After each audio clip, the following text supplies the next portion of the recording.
हर हर महादेव। जैसे कि आप लोग सब जानते हैं कि गणेश चतुर्थी का महा उत्सव चल रहा है, तो मैंने सोचा क्यों ना मैं आपको कहानी शेयर करूं हमारे प्रिय लॉर्ड गणेश जी की। तो गणेश जी की स्टोरी सच्ची में बहुत ही प्रिय है और गणेश जी को माना जाता है बहुत बुद्धिमान एंड वो सारे कष्ट दूर कर लेते, सारे ऑब्स्टिकल्स निकाल देते। तो आखिर क्या है गणेश जी की ये स्टोरी? सो गणेश जी की ये कथा शुरू होती है पार्वती माँ से।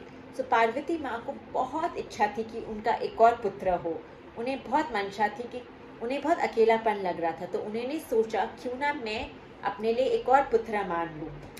तो वो शिव जी ने उनको उपटन लगाया हुआ था, हल्दी कुमकुम का उपटन लगाया हुआ था। तो जब पार्वती माँ बैठी हुई थी, उन्होंने सोचा कि क्यों ना, मुझे तो पुत्र चाहिए, मैं एक पुत्र मांगना चाहती हूँ। तो पार्वती तो खुद आदि शक्ति थी, द मदर नेचर थी, द होल यूनिवर्स की को क्रिएटर थी। तो उन्होंने अपना उपटन हटाया अपने शरीर से और उसे हटाए हुए उपटन से उन्होंने मूर्ति बनाई गणेश जी की। और थी तो वो देवी आदि शक्ति, तो उन्होंने प्राणा शक्ति से गणेश जी में लाइफ डाल दी, प्राण डाल दिए और गणेश जी बन गए उनके पुत्र।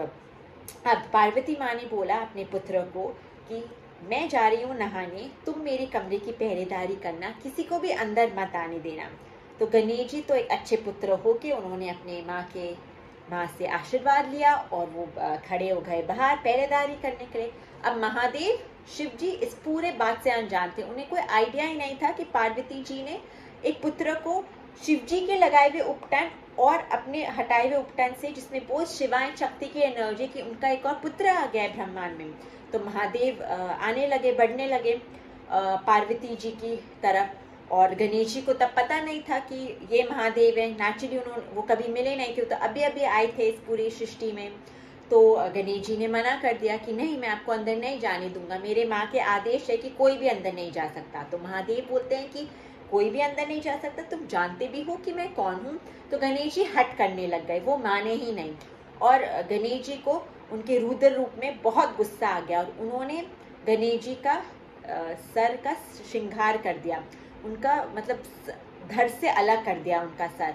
और महादेव के बारे में तो पता ही है हमारे ओल्ड स्टोरी से कि जब लॉर्ड ब्रह्मा को ईगो आया था, तब भी उन्होंने उनका शीश काट दिया था उनके धड़ से, बिकॉज महादेव को ईगो बिल्कुल बर्दाश्त नहीं होती। और यहाँ उनको लग रहा था कि गणेश जी बहुत ही ज्यादा हट कर रहे हैं, बहुत ईगोइस्टिक हो गए हैं। फिर जब माता पार्वती बाहर आई, उन्होंने महादेव को बोला कि ये आपने क्या कर दिया, ये तो हमारा पुत्र है और मुझे किसी भी हालत में अपना पुत्र वापस जीवन दान दीजिए। तब महादेव ने विष्णु जी को बोला कि मेरी मदद करिए ओ मित्र, प्लीज जो भी आपको दिखेगा, जिसका भी सर दिखेगा, कोई भी पशु का सर दिखेगा, वो आप लगा दीजिए, मैं प्राणा शक्ति से वापस अपने पुत्र को जीवन दान दे दूंगा। और विष्णु जी जाते हैं, एक हाथी उनको मिलता है। ये भी स्टोरी बहुत इंटरेस्टिंग है, बिकॉज वो जो हाथी है उसको ऑलरेडी एक श्राप मिला हुआ था, वो था एक्चुअली ह्यूमन सोल, बट उसको श्राप मिला हुआ था with no fault of his. तो विष्णु जी ने उस हाथी का सर अलग किया, तो उस हिसाब से वो जो इंसानी सोल था उसको भी मुक्ति मिल गई, प्लस वो सर मिल गया उनको गणेश जी पर वापस उनको लाइफ में जीवन दान देने के लिए। तो वो सर, गज का सर, एलिफेंट का सर, वो महादेव को देते हैं और महादेव ने फिर गणेश जी पर वो सर लगाया और फिर से प्राणा प्रतिष्ठा से, प्राणा शक्ति से उनको वापस से जीवन दान दिया। और इसलिए गणेश जी को बोलते हैं एलिफेंट गॉड, और बन गए वो हमारे सबसे प्रिय विघ्नहर्ता देवता।